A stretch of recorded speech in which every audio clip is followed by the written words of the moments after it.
ಸಂಗೀತದ ಸಂರಕ್ಷಕ ಶ್ರೀ ತಗಾರಾಮ್ ಭೇಲ್ ಪದ್ಮಶ್ರೀ 2026. ಮೂಲ್ ಸಾಗರ್ ಗ್ರಾಮ, ಜೈಸಲ್ಮೇರ್, ರಾಜಸ್ಥಾನ. ಭೇಲ್ ಕುಟುಂಬದಲ್ಲಿ ಒಬ್ಬ ಪುಟ್ಟ ಹುಡುಗ ಜನಿಸಿದನು, ತಗಾರಾಮ್ ಭೇಲ್.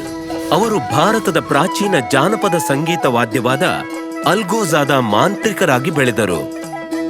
ಆಲ್ಗೂಜಾ ನುಡಿಸುವುದು ತುಂಬಾ ಕಷ್ಟ. ಶುದ್ಧ ಸ್ವರವನ್ನು ಸುಸ್ವರವಾಗಿಸಲು ಸತತವಾಗಿ ಸುದೀರ್ಘ ಸಮಯದವರೆಗೆ ಒಂದೇ ಉಸಿರಿನಲ್ಲಿ ಒಂದೇ ರೀತಿಯಾಗಿ ಊದಬೇಕಾಗುತ್ತೆ.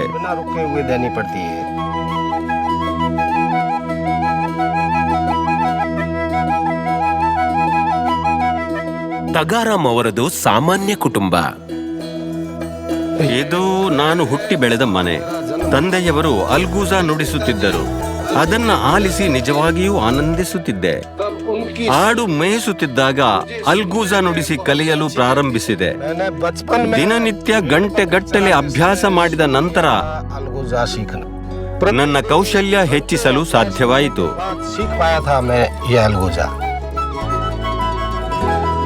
ಪರಿಸ್ಥಿತಿ ಕಷ್ಟಕರವಾಗಿದ್ದರೂ ತಗಾರಾಮ್ ಹಿಂಜರಿಯಲಿಲ್ಲ. ಅಲ್ಗೋಜಾದಲ್ಲಿ ಮೈಮರೆತು ತಮ್ಮ ನುಡಿಸುವಿಕೆಯನ್ನು ಸುಧಾರಿಸಲು ಹಗಲಿರುಳು ಅಭ್ಯಾಸ ಮಾಡುತ್ತಿದ್ರು. 20 ವರ್ಷದಲ್ಲಿ ಜೀವನೋಪಾಯಕ್ಕಾಗಿ ಕಲ್ಲು ಒಡೆಯುತ್ತಿದ್ರು. ಅವರಿಗೆ ಸಂಗೀತ ಕೂಟದಲ್ಲಿ ಭಾಗವಹಿಸಿ ಅಲ್ಗೋಜಾ ನುಡಿಸಲು ಅವಕಾಶ ಸಿಕ್ಕಿತು. ಮೆತ್ತಗೆ ದೂರದವರು ಮತ್ತು ಹತ್ತಿರದವರು ಅಲ್ಗೋಜಾದ ಮಧುರ ಧ್ವನಿ ಆಲಿಸೋಕೆ ಬರಲು ಪ್ರಾರಂಭಿಸಿದ್ರು. ಅವರು ಉತ್ತರ ಅಮೆರಿಕ, ಯುರೋಪ್ ಮತ್ತು ಜಪಾನ್ನಲ್ಲಿ ಪ್ರದರ್ಶನ ನೀಡಿದರು.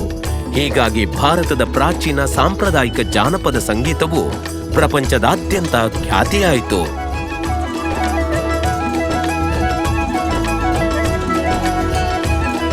ಇಂದು ತಗಾರಾಮ್ ಭೇಲ್ ತಮ್ಮ ಹಳ್ಳಿಯಲ್ಲಿ ಆಲ್ಗೋಜಾ ಸಂಗೀತ ಶಾಲೆ ನಡೆಸುತ್ತಿದ್ದಾರೆ.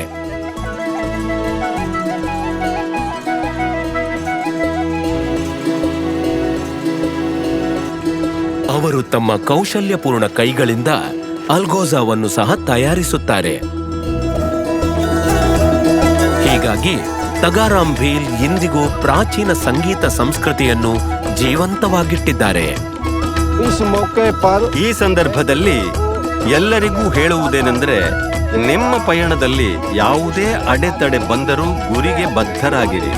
ಕಷ್ಟಪಟ್ಟು ಕೆಲಸ ಮಾಡಿ. ಯಶಸ್ಸು ಖಂಡಿತ ನಿಮ್ಮದಾಗುತ್ತದೆ. ಜೈ ಹಿಂದ್. ಶ್ರೀ ತಗಾರಾಮ್ ಭೇಲ್ ಪದ್ಮಶ್ರೀ 2026. ಕೋಟಿ ಕೋಟಿ ನಮಸ್ಕಾರ.